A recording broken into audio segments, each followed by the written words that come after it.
So since I am an expresser of my reality, right? A lot of teachers teach because they themselves are solving their own issues and they can help, right? They say, hey, check this out, point you in the right direction, right? Okay. Just like comedians like to make people laugh, because really, deep down inside, maybe there's something that's not so happy about them, okay? Boom. So ego and relationships. When two people are interacting, more people are interacting, whatever. When yourself and the other self is interacting with itself, okay? What happens when this ego becomes involved, when the pain body comes involved and some tension arises where they say something and within yourself, you realize your ego response, where you have this pain of sorts that makes you want to respond so viciously in a sense, right? What to do? What to do when you recognize someone else's ego, which is really just a mirror of your own recognition within yourself? What are you supposed to do?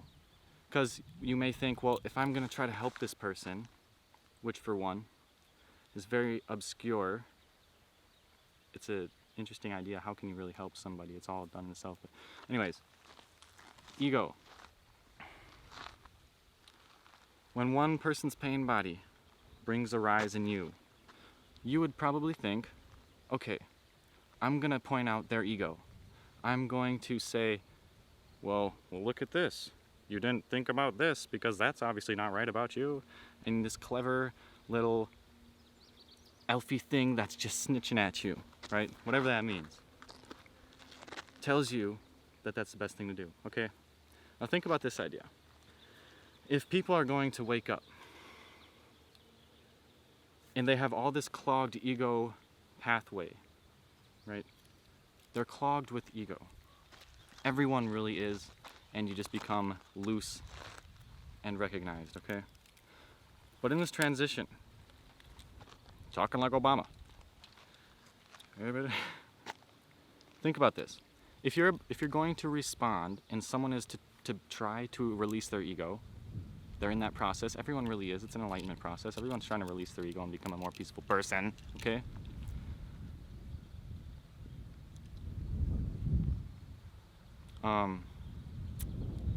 They have this big warehouse of ego within themselves, this pool of ego that needs to be released and recognized, at least recognized. And you feed your own ego into that pool, it's just going to stir up and incorporate your ego into the mix of the pool, in which then there's more ego to consider, in which they have to filter through. And if you were to just not say anything and just allow it to be, they could just go right back to their instance of their own ego and recognize it within themselves, which fixes the problem much easier than if you are to incorporate your own ego responses within their reality.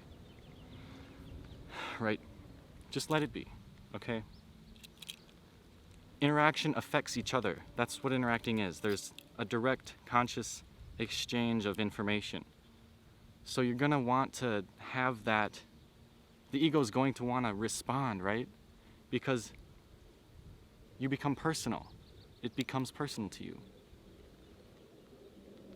I swear there are jets flying through these canyons. I saw 2 freaking fighter jets, man. Just right after another, and like turning and shit going through. Oh my god. Yeah. So anyways, don't clog other people's pools, man. That's the Columbia River. Let it flow. Let it go. And everything's gonna be alright. Okay?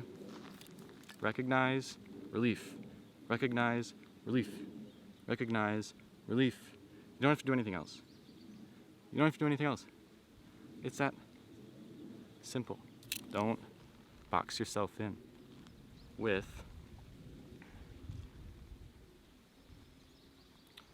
a description. Don't think you know that you're getting enlightened. Don't think you know that you are more of something. It's all just a game. Okay? It's all just a game. Process.